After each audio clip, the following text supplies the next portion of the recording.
Laura, can I ask you something personal? Always. Are you sure? Yeah, Leah, of course. Go ahead. Has your data been breached? That is the personal question? I thought you were going to ask me, like, how often I shower or something. Oh my God. I mean, what could be more personal than your personal information falling into the hands of, I don't know, nefarious actors?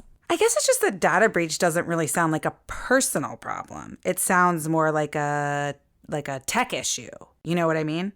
Oh, it's personal.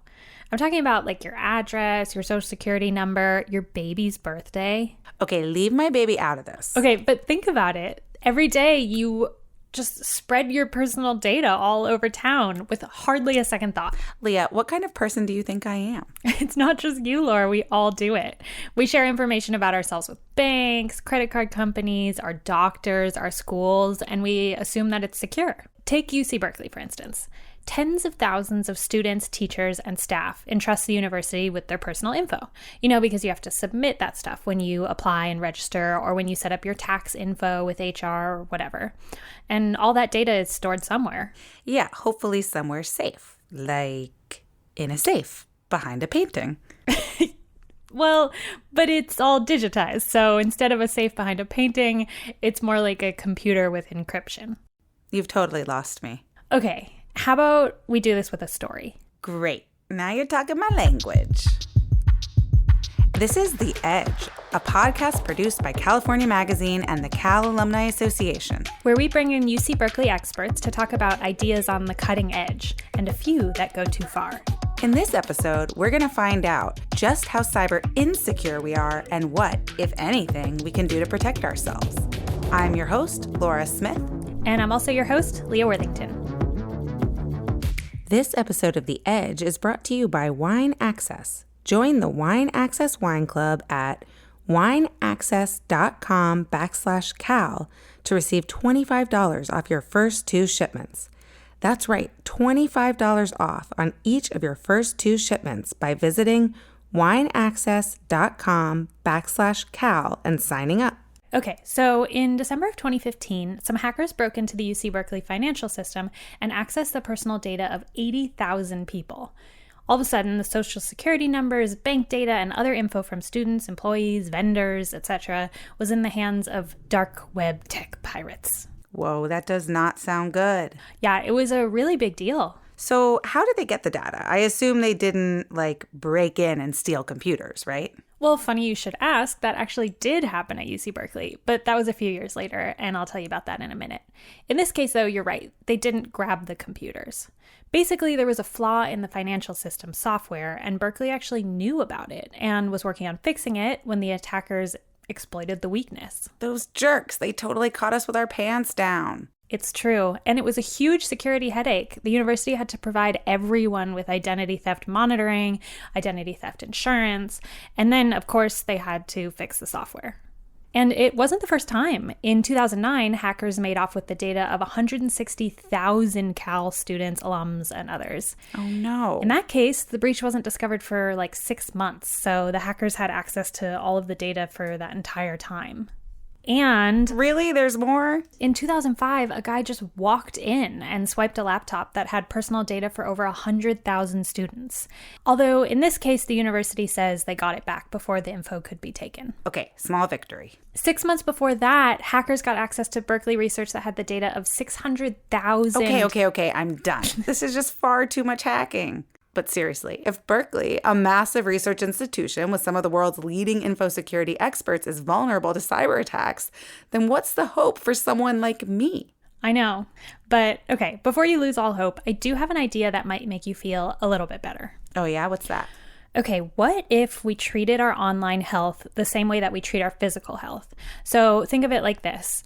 Just like our bodies, our digital selves need regular maintenance to stay healthy. We go in for checkups, we immunize ourselves against dangerous bugs. Okay, I think I see where you're going with this. Hackers are like viruses that damage your online immune system, leaving you vulnerable to worse illness like credit card fraud.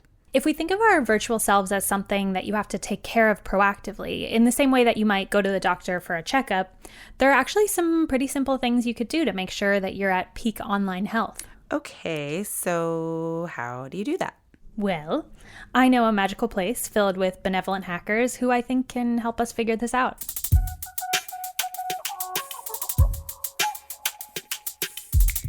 Okay, so do you guys want to introduce yourselves? Yeah, I'm Steve Trush. I am the Deputy Director of the Citizen Clinic here at UC Berkeley's Center for Long-Term Cybersecurity. And I'm Sean Brooks, the Director of the Citizen Clinic. Oh yeah, we forgot to introduce Ralphie. Hey, Ralphie. Ralphie is a really cool looking dog. Like he looks like the creature from Neverending Story. Oh my God, he does. Yeah, I know. Ralphie's the Citizen Clinic mascot. So the Citizen Clinic is a public interest security clinic at UC Berkeley that works with politically vulnerable and low resource groups. So think journalists, human rights organizations, nonprofits, groups that might be targeted for online harassment or malware or security breaches, but don't have the financial resources to protect themselves. And my first question is, who are these hackers anyway? Like, personally, I'm picturing like masked guys in an abandoned arcade, maybe somewhere on Coney Island. Do you get all your information from Mr. Robot? No comment. Back to the experts. When you look at big corporate email hacks, talking about hundreds of millions of addresses, I mean, by and large, these are members of organized crime groups. Sometimes you'll hear about sort of big breaches done by activists or by people doing it for the lulz, just, trying to make a point. By and large, those are sort of less insidious. I imagine that hackers aren't going after individual people one by one unless they have some reason to. Yeah, one of the things we tell our students a lot is that all attackers have a boss and a budget. And those things mean different things to different attackers, right? That budget might not necessarily be money, but it could be time. So what would you be most worried about someone finding? I'd be worried about bank information. I also would be super pissed if my social was available online. Because that seemed, you guys are kind of smirking. I mean, the reality is that social security numbers are available really widely for everybody. I mean, it's a really commonly breached piece of information, and one of the reasons is that it can't change, right? Is that you have an email address, it gets compromised.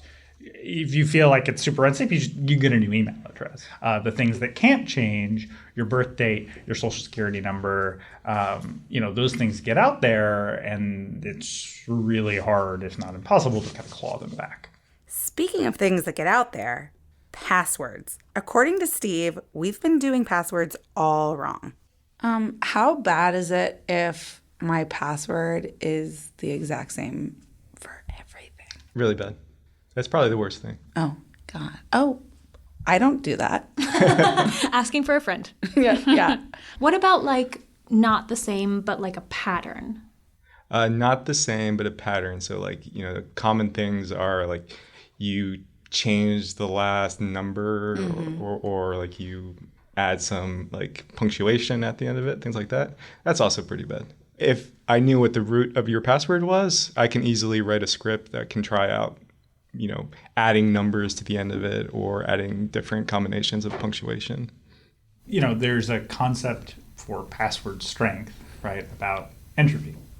The general idea is that as you increase the complexity or entropy of your passwords by using a longer, more varied string of characters, you increase the number of attempts it would take for an attacker to break it.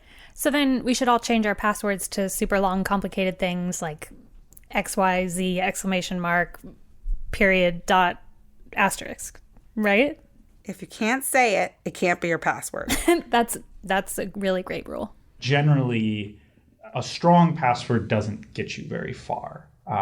You can have a strong password. It is a good thing to have, but given the frequency at which they're breached and frankly how bad of a tool they are, right? Because passwords are hard to remember. It's hard to remember a lot of them. It's hard to constantly be using them and logging in. So we develop lots of shortcuts because generally they're a very bad tool. How would someone know that they're smiling? They just open up their laptops. So we've been talking about sort of going after your accounts by finding your passwords, right? But honestly, the easiest way to get access to someone's account is for them to just give it to you. right? And so what you would do is send a phishing email. And the best way to send a phishing email is with sort of targeted information about that person that is really tailored to their interests. So that's called a spear phishing email. So if I wanted to send you a spear phishing email, maybe I would look for your Spotify account and send you something that looks like an email from Ticketmaster and say, hey, there are a few last minute tickets available to this band that it seems like you're listening to a lot recently. Do you want to buy tickets? Send you to a page that looks like a Ticketmaster login and have you log in with your credentials there. I can use those credentials to see if I can get access to something else. Okay, but sometimes the phishing emails are a little less friendly. Sometimes, rather than prey on our interests, they prey on our fears. A really famous example from the 2016 attacks on the DNC is the email that sort of got John Podesta was a sort of a Google account security email, which was, someone from Ukraine has logged into your email, click here to reset your password. Those types of urgent things, it really bypasses a lot of our ability to kind of sort of think rationally and be like, well, is this real? Very famously, John Podesta also did actually question the legitimacy of that email and sent it to his IT team, and they said it was legitimate and sent him and he clicked on the thing after that. There's lots of different techniques, but the goal is to be something benign enough so that it's not suspicious, or to use one of these social engineering techniques to get you to sort of ignore warning signs and just kind of dive in. I see. So instead of you having to do all the work, you just manipulate me so that I give you everything you need. Right. Great. That makes sense. So should we talk more about what you guys can find on us? I think the next thing I would probably do is, if I was trying to find your physical addresses, I would look at finding who your parents are and look at their kind of social media profiles. Yeah, let's find your parents. My parents. I think he was talking to you. Looking back at historical photos also, people forget what they post. I found one, Laura, on your Twitter page, which appears to be a bunch of parking tickets. The image is not high quality enough for me to see any of the information on these parking tickets, but I was really hoping that I would get something from that, because I could have gotten license plate number, VIN number. That would have been pretty good. With fancy software, would you be able to extract information from a photo like that? I don't know. I have my doubts that we'd get anything from this. It doesn't look like a very... Just to be clear, there are how many parking tickets are on the car? Five. Yeah, I got 5. I remember that day. It was such a bad day. You got 5 in one day? In one day. Yeah, it was such a nightmare. What the hell were you doing? Just working.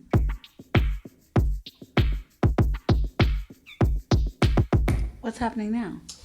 So because you have a website that's registered to your name, I assume it belongs to you, and you registered it, there are websites that I can look at the registration history and see if you put your physical address as well as your phone number. Apparently, if you don't opt out of sharing that information and the website company isn't protecting themselves, that information is totally searchable.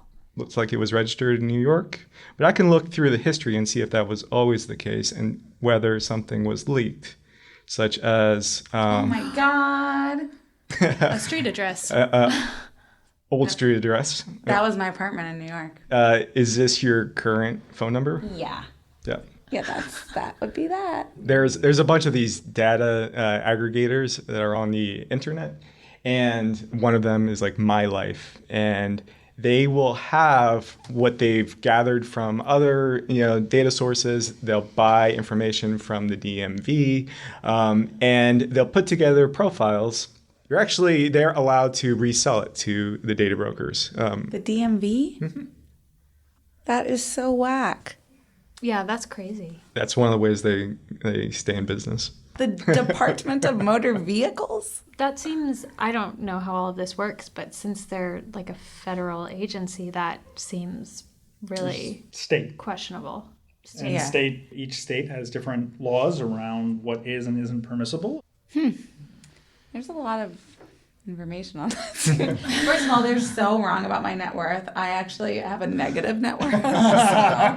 Damn, look at your income. And my income is very wrong. Did you see that your home is worth $625? I know. I'm curious what that even means, because what does that mean? I mean, is that my car? Like, what's... It's also a really good example of just how fundamentally unreliable a lot of this stuff is, right? And people might be making decisions about you based on this, right? If you're doing pre-employment screenings, background checks, a lot of these services sell this data as fairly authoritative, and clearly it's not. Okay, quick pause. I have to say, Laura, no offense, but it does seem like you're putting out quite a bit of damaging information about yourself without any help from anyone else. I know. At this point, Steve and Sean haven't even really tried that hard.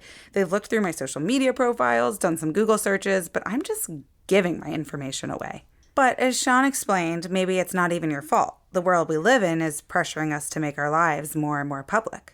A lot of career paths now is people are told that they have to build a personal brand, they have to have an online presence so that they're findable, that they're identifiable not only by just information that they would share about themselves, but they have to have a personality associated with that. And in order to do that, we have to share things about ourselves and our lives that, at least in the past, might not have been accessible to people that we're professionally associated with. Yeah, I mean, it makes me think of, I'm very afraid of being murdered, and I did this test online one time to find out what my odds were of being murdered, and a lot of the questions were like, do you run the same route all the time? And I was like, yes, I do. And it makes me think that the way I live online is sort of like I run the same route, I go to the same rehearsals, I go to the same workplace, I work in the same cafes, but it's also all accessible online.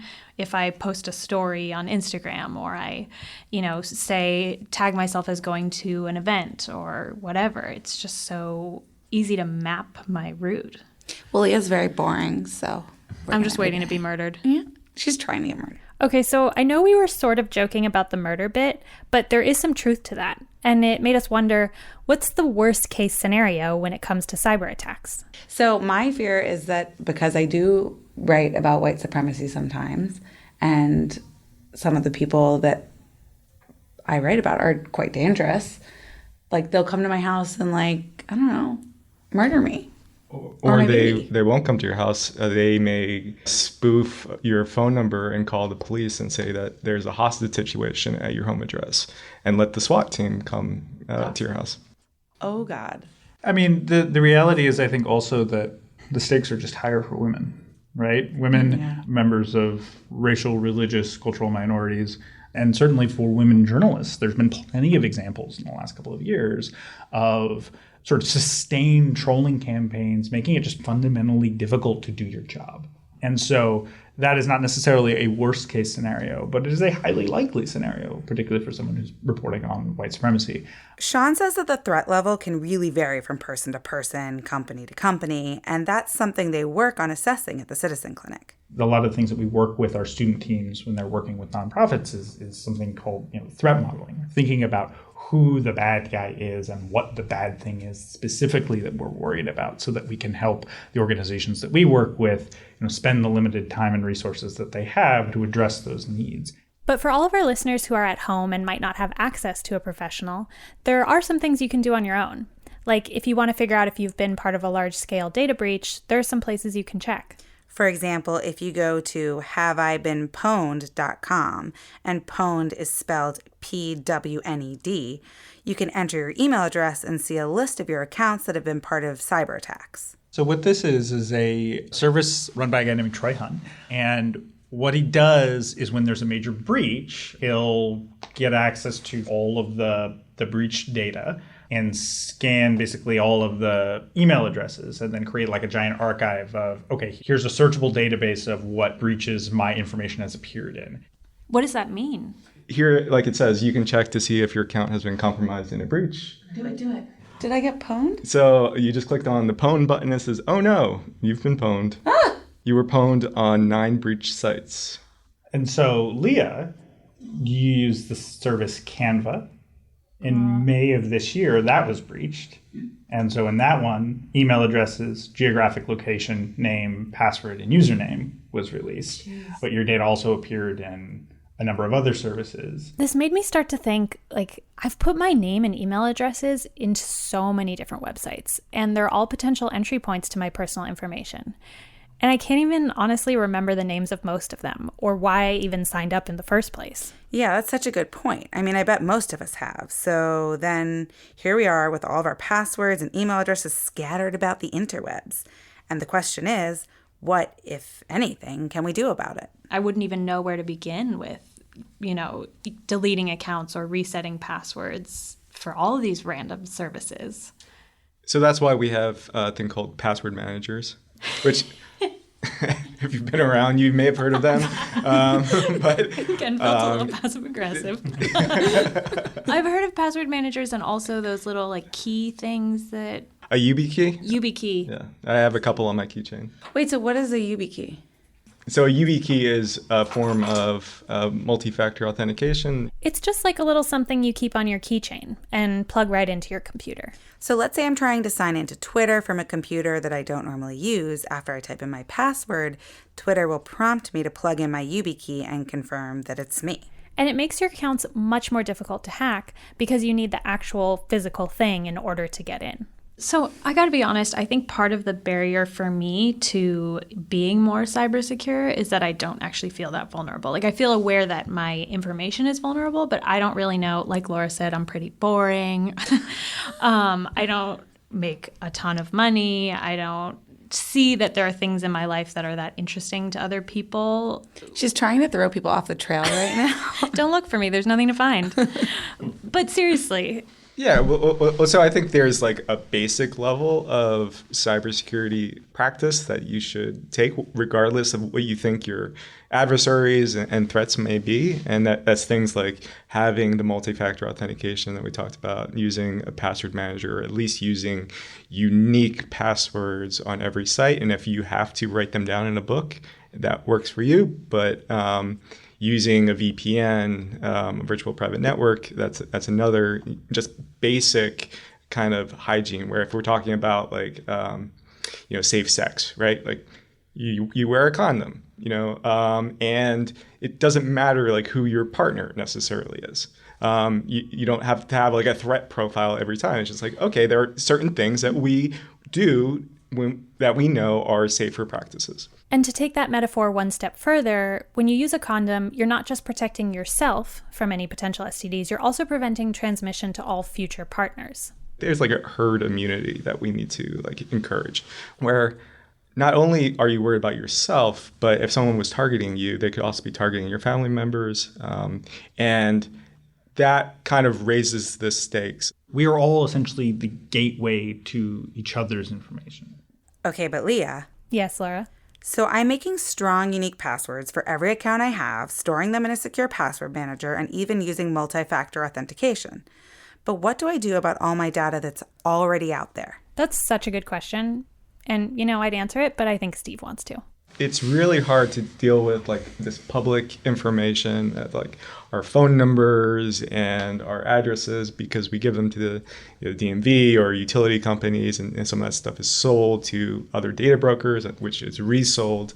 And so if you go to privacyduck.com, there are lists of instructions on how to opt out of each and every one of these data brokers. And it is actually like a full-time job to do that. You can pay someone to do that for you through some of these services, but if you want to show them how much this stuff costs, if you want the paid service, it is VIP privacy is $1,000 a year.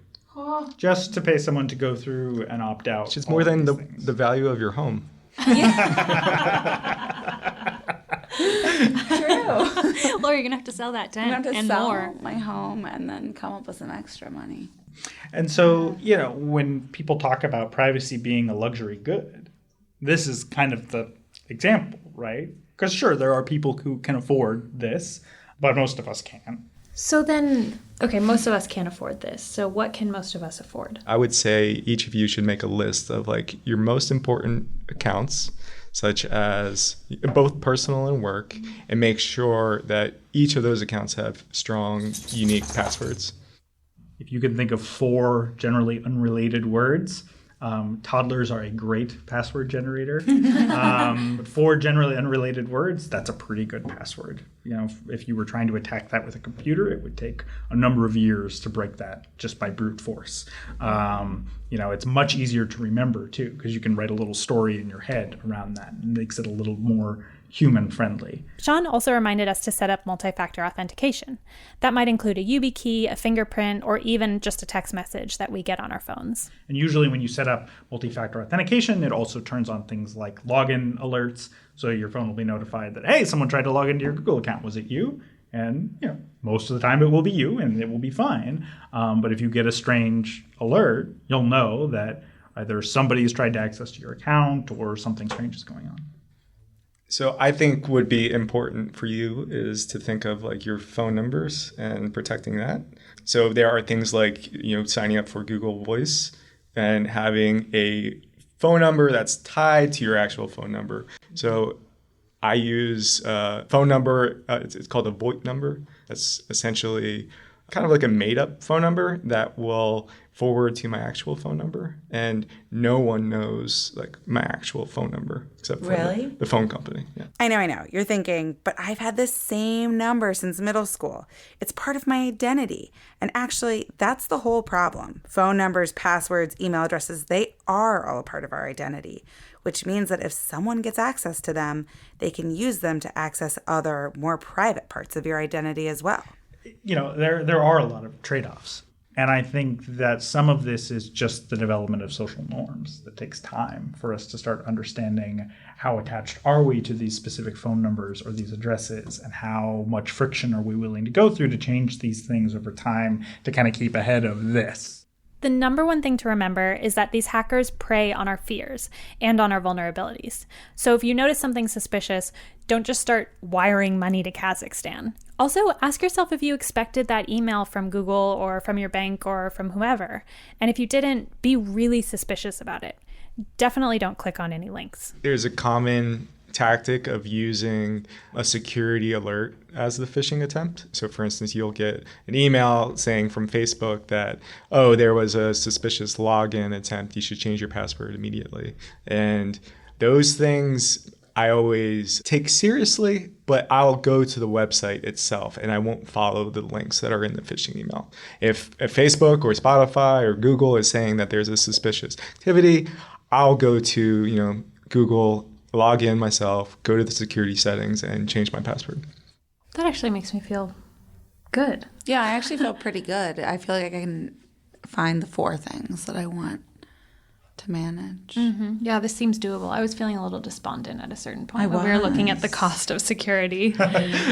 We see a lot of, a friend of ours called it security nihilism with the organizations that we work with, right? Where it's just like there's so much scary stuff out there. And it's really hard to know where to start, to know if anything makes any difference. And it's really easy to just kind of throw up your hands and say, what can I possibly do? Finding those little bite-sized chunks to make some meaningful progress can be very affirming and encouraging, and does, in fact, the things that we're talking about, better authentication security, will harden your online presence in a really meaningful fashion. It makes you a lot harder to compromise. So how secure do you guys feel? How cyber secure do you feel on a scale of 1 to Mr. Robot? Not. I think that part of it is the nature of the work that we do. I am just as susceptible to a good phishing email. My information is out there just like it's out there about everybody else. And so we all have to operate at a certain level of assumed insecurity because of that.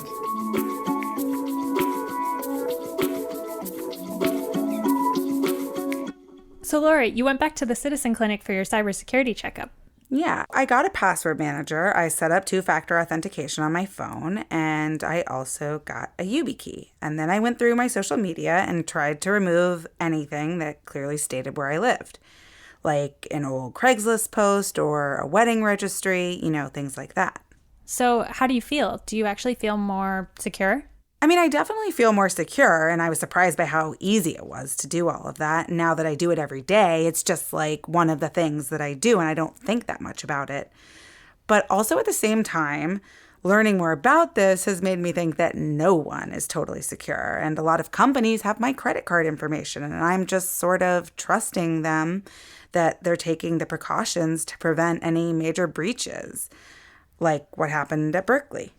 It occurs to me that one thing I can do is make sure that I'm more careful with one-time transactions or account logins, like when I sign up for some random food delivery service and use one of my generic throwaway passwords. Yeah, totally. I do that all the time. Hopefully no one is listening to this. So, should we hear from our neighborhood kid now? Yep, here's Marco with the last word. I just use the same password for everything, so I don't have to write it down, really. Marco, that's bad. Did you know that? That you're supposed to have different passwords for everything? No, but honestly, I'm just too lazy to really care. This is The Edge, brought to you by California Magazine and the Cal Alumni Association. I'm Laura Smith. And I'm Leah Worthington. This episode was produced by Coby McDonald with support from Pat Joseph. Special thanks to Steve Trush, Sean Brooks, Brooke Kottmann, California Magazine interns Grace Vogel and Stephen Rascón, and of course, Ralphie the dog. Original music by Mowgli Morial. And for God's sake, change your password.